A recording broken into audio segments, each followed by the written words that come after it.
কি খবর তোমাদের? হে গরিবেরা, কেমন আছো? স্বৈরাচারীর আমলে সকালবেলায় কাঁচামরিচ দিয়া, পোড়ামরিচ দিয়া, শুটকির ভর্তা দিয়ে পান্তা ভাত খেতে পারতে পেট ভরে।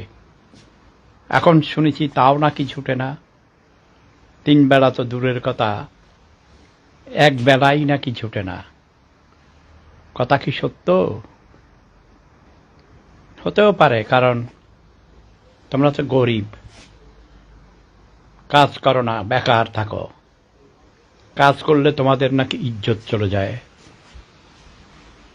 শুনি তোমরা তো দেখি বিদেশে এসে রাস্তা সাফ করো, ঘু সাফ করো, টয়লেট সাফ করো, অড জব করো, পেঁয়াজ কাটো, তাই না?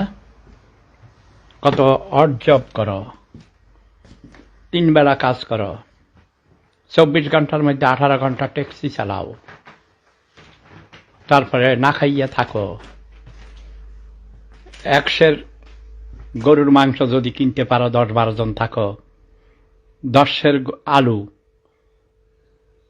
আসিলা আলু, বুঝাও।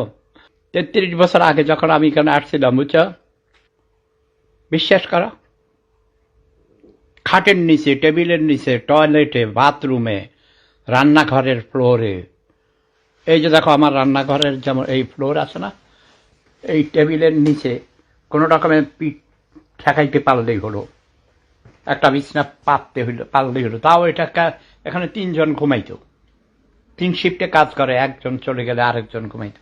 আর এত বড় রুমে, কার্পেটে, সোফা সেটে, তারপরে তোমার ফ্লোরে, এই জায়গায় মনে করো 4-5 জন ঘুমাইতো এক গালে, একবার।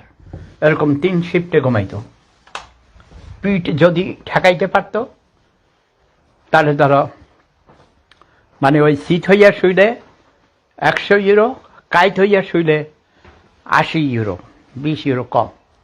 এই গরিবেরা পরে দেখা গেছে ওরাই ঢাকায় গুলশান, বনানী, বাড়িধারাতে, উত্তরাতে, বড় বড় আবাসিক এলাকায় বড় বাড়ি কিনছিল। ওই যে এখন যে নিকুঞ্জ, তারপরে আরো কি কি নাম দিছে না, তিলপাপাড়া, নন্দীপাড়া, ওইসব জায়গায় মাটি কিনছে, পানি কিনেছে, পানির নিচের জমি। এখন সেখানে হাই রাইজ বিল্ডিং হয়ে গেছে। তোমাদের কি মনে হয় আমি এগুলো মিছা কথা বানাইয়া বলছি? No no no, I never tell a lie. মিথ্যা হলো পাপের মা, লাভ ইজ পাওয়ার। সবাই ভালো থাকুন, সুস্থ থাকুন, আমার জন্য দোয়া করবেন।